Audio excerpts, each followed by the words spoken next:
The sun rose pale and uncertain on September 1st, 1939, the day Europe finally slid back into the abyss. It thought it had escaped after the Great War. At British barracks from Aldershot to Catterick, soldiers stood in formation as officers read the news they had feared for months. Germany's armies had crossed into Poland, war had returned, and the British Army would once again cross the Channel. But as lorries rumbled toward the ports and the men slung rifles over their shoulders, a quiet discomfort crept through the ranks. In their hands they carried a weapon many critics already dismissed as a relic, a rifle born before the First World War, unchanged in silhouette, and seemingly unfit for a new industrial conflict ruled by aircraft, tanks, and automatic weapons. The short magazine Lee-Enfield, the SMLE, a rifle older than many of the Tommies preparing to fire it.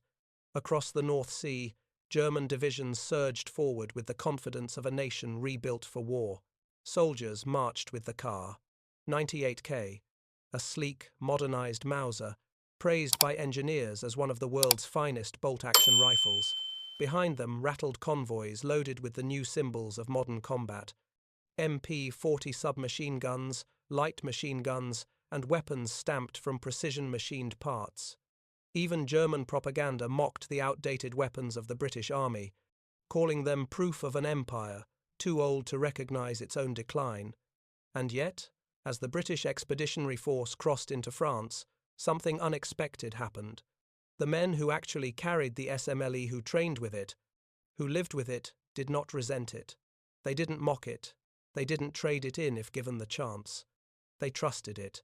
And over the next 6 years, as Britain fought in deserts, jungles, ruined cities, and frozen hills, that outdated rifle would prove something its critics had never considered. Sometimes the best weapon isn't the newest.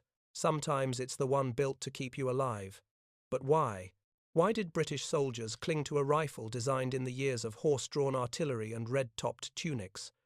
Why did so many prefer it over the supposedly superior, modern German hardware they faced in battle? To answer that, we have to go back to the gun rack, the firing range, and the trenches of a forgotten world and uncover the features, doctrines, and battlefield truths that revealed why the SMLE was anything but outdated. The first thing a new recruit noticed about the SMLE wasn't its age. It wasn't the scratches on its wood or the faded bluing on the barrel. It was the bolt. Smooth, fast, almost effortless. A single motion that felt less like operating machinery and more like pulling back a lever designed to obey instantly. British musketry instructors had a saying, "If you can work the bolt without thinking, you can stay alive." And that philosophy shaped the SMLE in a way few modern observers understand. Unlike the German Kar 98K, whose forward-locking lugs required a longer, more deliberate movement, the Lee-Enfield used rear-locking lugs. The result was a bolt throw so short and fluid that trained soldiers could keep their sights locked on a target while cycling round after round. This wasn't theory. It wasn't propaganda. It was muscle memory forged by some of the most demanding rifle training in the world. Before the war, British soldiers practiced until their hands blistered. They drilled until the sound of brass dropping and the crack of rifle fire became a single rhythm. By the late 1930s, experienced marksmen were expected to fire 20 to 30 aimed rounds in a minute, a feat so impressive that during the early months of the First World War, German troops genuinely believed they were being attacked by hidden machine guns, and that legend didn't fade with time. It followed the SMLE into the Second World War, a rifle that could maintain precision while firing at speeds no German bolt action could match, a weapon that, in the hands of a trained Tommy, transformed a section of infantry into a wall of lead that shocked enemy patrols and shredded charging troops before they could close the distance. But the rifle's real advantage wasn't just its speed. It was a subtle mechanical detail, most soldiers never noticed one, that gave the SMLE a resilience German rifles struggled to match when the world turned to mud, soot, and chaos. The first thing soldiers lose in battle isn't courage, it's cleanliness. Rifles dropped into mud, sand grinding into chambers, oil burning away under heat, dust settling into parts that once glided like glass. In those moments, a weapon engineered for perfection in a workshop could betray the man holding it. This was where the SMLE quietly proved why British troops trusted it. The Lee-Enfield was not built like a jeweler's instrument. Its tolerances were intentionally forgiving. The bolt had room to move even when crud, carbon, or sand found their way inside. Its action could rattle slightly, breathe a little, and still run. In the worst conditions, rain, mud, or ash blowing across a battlefield, that looseness wasn't a flaw. It was a lifeline. The German car, 98K, by contrast, reflected the engineering culture that created it. Tight tolerances, precision-fitted parts, a bolt that felt like polished steel sliding on rails, beautiful on the bench, beautiful on parade. But on the firing line at Dunkirk, in the blowing sand of North Africa, or during winter fighting in Tunisia, German soldiers often found that beauty demanded something the battlefield rarely offered: cleanliness. British veterans later recalled watching German troops struggle to clear jammed bolts or frozen actions while Tommies kept firing. One infantryman described the SMLE as a rifle that forgave your mistakes, while another said it never punished you for crawling through dirt to stay alive. And stress mattered too. Under the chaos of incoming fire, trembling hands had to reload quickly, instinctively, without the treat, bolt locking up or resisting a rushed motion. The SMLE tolerated panic. It tolerated grime. It tolerated men who were terrified and dirty and fighting for minutes that felt like hours. The Kar 98K demanded precision from its users. The SMLE delivered it for them. Yet the rifle's reliability was only part of its strength.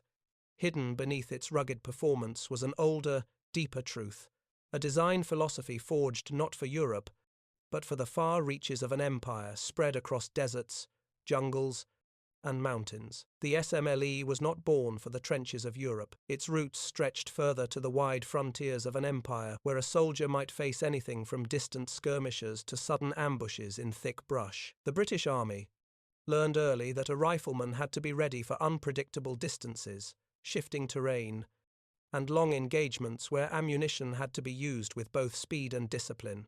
That experience shaped the Lee-Enfield into something unique. First came the doctrine: British musketry emphasized volume of accurate fire over single, perfectly placed shots. It wasn't enough to hit the enemy once. Soldiers needed to overwhelm them, pin them, and break their momentum.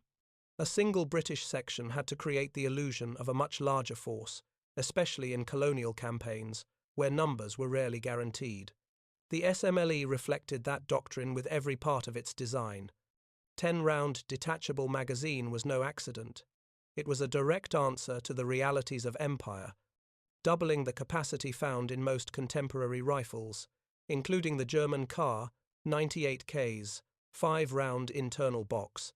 That extra capacity meant fewer reloads, fewer chances for dirt to enter the chamber, and more sustained fire when a small unit found itself outnumbered. Then came the bolt, fast, short, responsive, designed to sweep back and forth in a rhythm British soldiers had practiced for decades.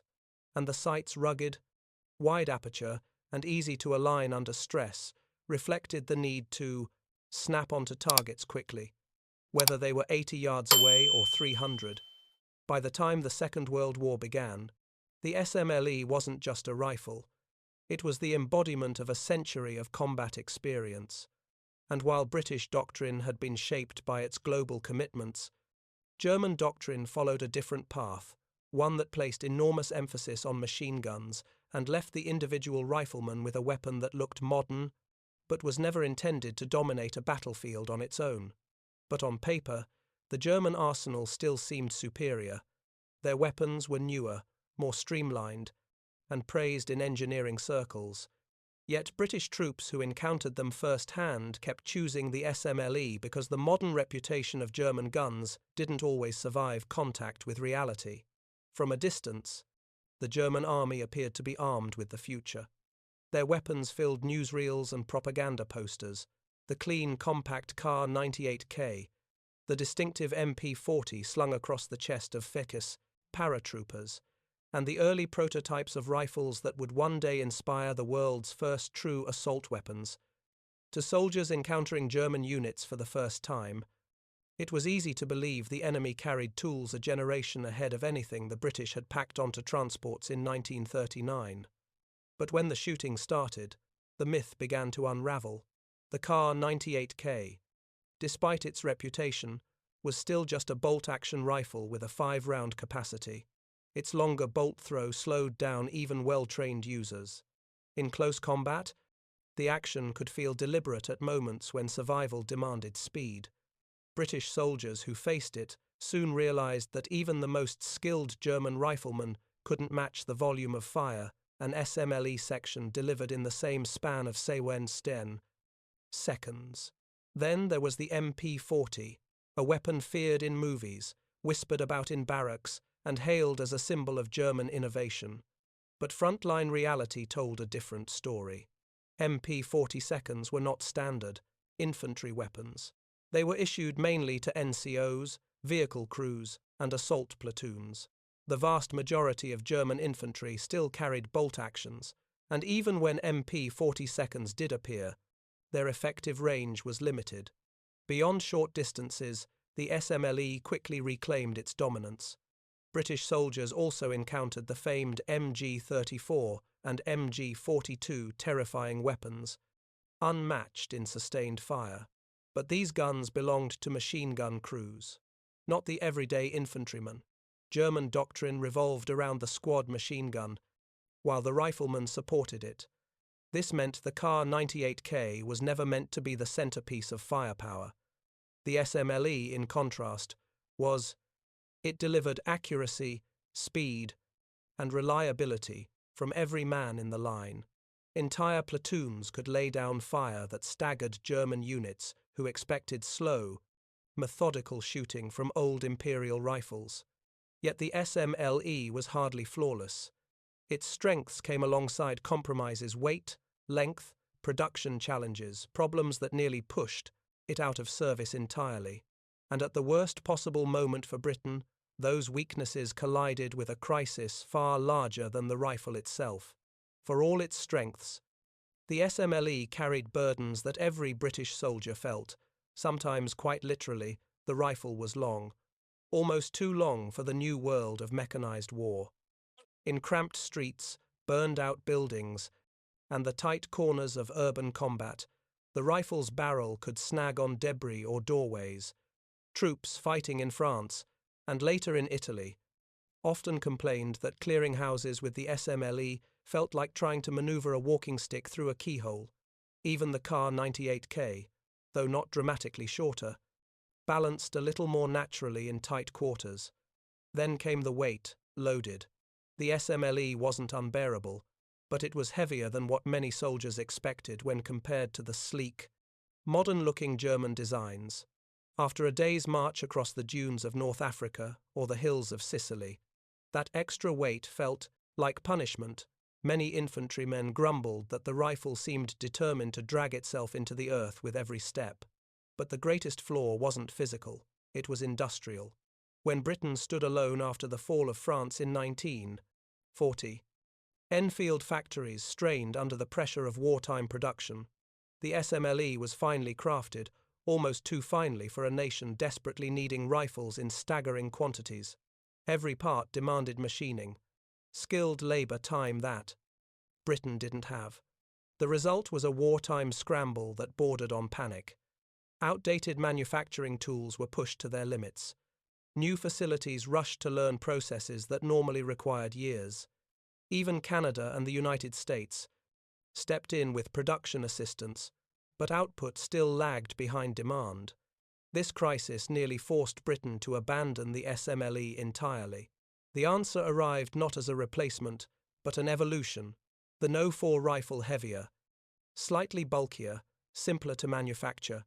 Gone were many of the elegant machining cuts of the pre-war SMLE.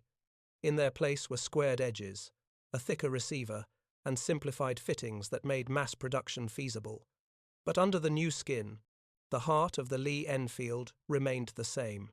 The bolt, the magazine, the doctrine. British soldiers instantly recognized the familiar feel, the same rhythm, the same trustworthiness.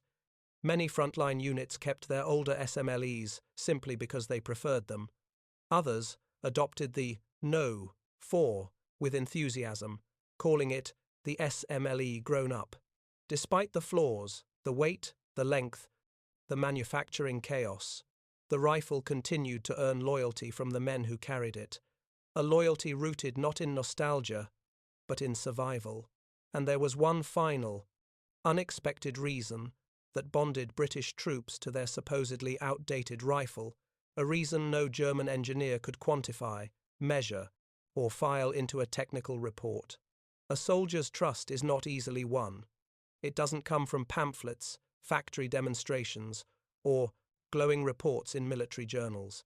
It comes from the moments when life threatens to slip away, and the only thing standing between a man and death is the weapon in his hands. For countless British soldiers, that weapon was the SMLE. Veterans often described it with a surprising tone of affection, something rarely heard in discussions of military hardware. They spoke of how the bolt seemed to move with them rather than against them, how the rifle settled into the shoulder like a familiar companion, and how, when the world around them exploded into noise, the SMLE remained predictable. In memoirs and wartime letters, a pattern emerges. Soldiers didn't just respect the rifle, they trusted it. Trust built one terrifying moment at a time. A private in the 8th Army once wrote about holding a position against a sudden German assault near Tobruk. Sandstorm and gunfire. He remembered only one clear detail. My Enfield never missed a beat. While MG 34 seconds chattered and tanks rolled forward, he worked the bolt again and again, each cycle as smooth as the last. That rhythm steadied him when nothing else did. Another account from a paratrooper at Bruneval mentions how, during the raid, he refused to trade his SMLE for a captured German rifle. He didn't admire its craftsmanship, its sleek lines, or its reputation. He simply said, "I know what my rifle can do, and it knows me." This bond extended into training as well. British musketry instruction didn't just teach technique, it cultivated familiarity. The rifle became an extension of the arm, a part of a soldier's reflexes, something that responded, instantly, without hesitation. Even when fear turned hands numb, many troops were offered the new No. 4 rifle during the war, but a surprising number chose to keep their older SMLEs. They felt the newer model lacked the same soul, the same lived-in reliability. Even when logic said the No. 4 was superior, the emotion said otherwise. And that emotion mattered, because a soldier who trusts his weapon fights with confidence. A soldier who doubts it hesitates. On a battlefield, hesitation kills. Yet this bond wasn't limited to British troops. The rifle's virtues were so obvious that even enemy soldiers recognized them, and some went far beyond mere admiration. When opposing armies meet, they trade more than bullets. They trade impressions, honest ones, stripped of propaganda, forged in the moments when survival demands using whatever the battlefield provides. And so, throughout the war, German soldiers encountered the SMLE not in museums or manuals, but in the dirt, beside fallen British troops, or stacked in captured supply dumps. What they found surprised them. Many German riflemen raised on the precision of the Mauser action, taught to admire the clean engineering of the Kar-98K, discovered that the British rifle offered something they rarely experienced: speed and forgiveness. Reports from North Africa describe German units eagerly collecting captured SMLEs after engagements, particularly those accustomed to fighting in sand-choked terrain. The loose, reliable action of the Lee-Enfield handled grit far better than their own tightly fitted rifles, and the 10-round magazine offered immediate firepower that could make the difference in desert skirmishes, where cover was scarce and reaction time meant everything. On the Eastern Front, where mud froze into crusted layers on rifles and thawed into sludge by midday, some German soldiers used SMLEs taken from British supply shipments that had been captured en route to the Soviets. In diaries and after-action notes, They praised the rifle's resistance to freezing and its ability to keep cycling even when the bolt felt like it should have seized. There were even cases of German marksmen choosing SMLEs for specific missions, appreciating the smooth bolt and stable bedding that held zero despite rough handling. The rifle, though foreign, fit their needs better than expected. This adoption wasn't widespread. German logistics couldn't support foreign ammunition on a large scale, but it was telling when a soldier facing death chooses a foreign rifle over his own. It says something profound. The SMLE wasn't simply good for the British. It was good, period. Good enough that even the enemy recognized its strengths when stripped of ideology and pride. And yet the story of the SMLE did not end in 1945. Its true legacy stretched far beyond the war that made it famous. Carried by soldiers across continents who discovered the same qualities that British troops had trusted from the very first shot. The SMLE's story did not fade with the gun smoke of 1945. Far from it, the rifle went on to serve in conflicts from Korea to Malaya, in deserts and jungles, where new enemies awaited and new wars were fought with the same brutal intensity. Why? Because the SMLE was more than metal and wood. It was a design born of experience, tempered by harsh realities, and shaped around the bows, needs of the soldier rather than the pride of engineers. In an age racing toward faster, lighter, and more complex weapons, the Lee-Enfield proved an enduring truth. Sometimes, the best weapon is not the newest, but the one that never lets you down when everything else falls apart. It was trusted in the hands of young privates who faced death without hesitation. It was carried through mud, sand, and snow without jamming. It fired with a rhythm and speed that bewildered enemies who expected something else. And most importantly, it formed a bond between man and machine, built on reliability, familiarity, and survival. In the great forge of war, the SMLE refused to become outdated. Instead, it became a symbol of resilience, of adaptation, of the quiet strength found not in innovation alone, but in understanding what soldiers truly needed to fight and to live. Because in the end, when lives hang on a trigger pull, it is not the label of modern or obsolete that matters. It is whether the rifle will fire every time.